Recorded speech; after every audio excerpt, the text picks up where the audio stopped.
وانا مش اهلاوي اهو، بس انا بقول لك الماتش ده كان يخلص 1-0 للانبي، عشان الناس بتقعد تقول لك إيه انت ما بتتكلمش غير على الزمالك، انت ما بتتكلمش على الاهلي لما يبقى وحش. اهو انا بتكلم على الاهلي ان هو وحش، وبقول لك انا كنت قاعد بتفرج على الماتش وانا شايف ان الماتش ده يخلص 1-0 للانبي.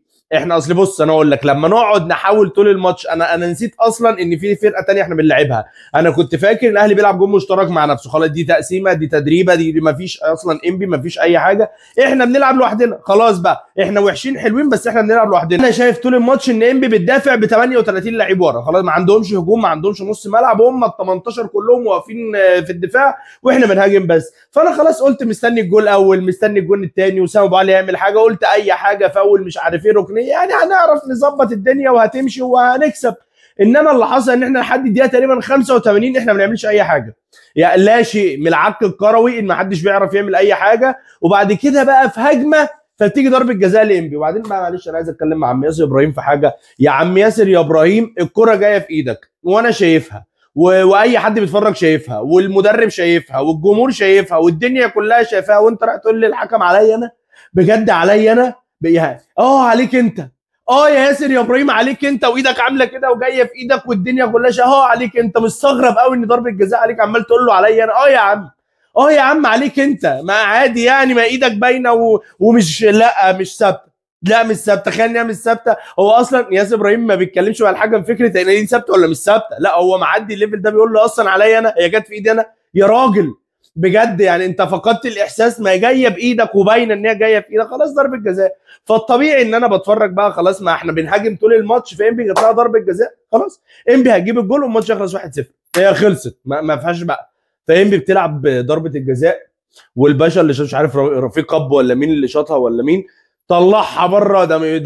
ده لو بيلعب معانا مش هيعملها كده، لو طلعها بره. انا قلت خلاص الماتش ده 0-0، خلاص ما فيش اجوان، احنا عطلانين، احنا مش هنجيب اجوان، خلاص مش هيحصل. وانبي خلاص، انبي لو عملت 100 هجمه مش هتجيبها، كانت ضربه الجزاء. فالماتش ده كان يخلص 1-0 للانبي، بجد والله ما يخلص 1-0 للانبي.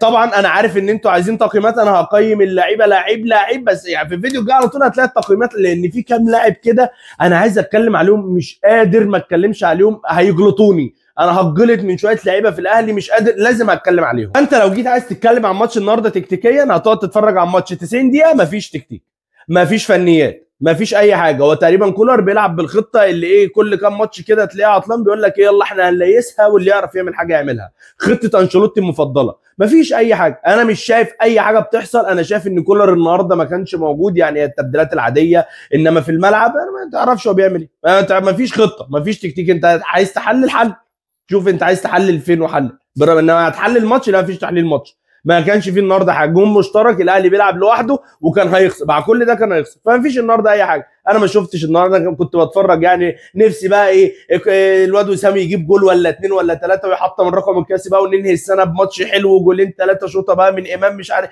يعني اي حاجه كده اللي هو مبسوطين اخر ماتش. انما لا، انا قاعد طول الماتش بتفرج، يا رب الملل ده، يا رب ايه الملل ده، حد يجيب جول، طب يخش فينا جول، طب حد يطرد، طب حد من الجمهور ينزل، يعني اتشقلبوا واعملوا اي حاجه. ايه الملل اللي في الماتش ده؟ ايه الملل ده يا جدعان؟ ده مش قادر خلاص. ماتش بصراحه كان حاجه وحشه.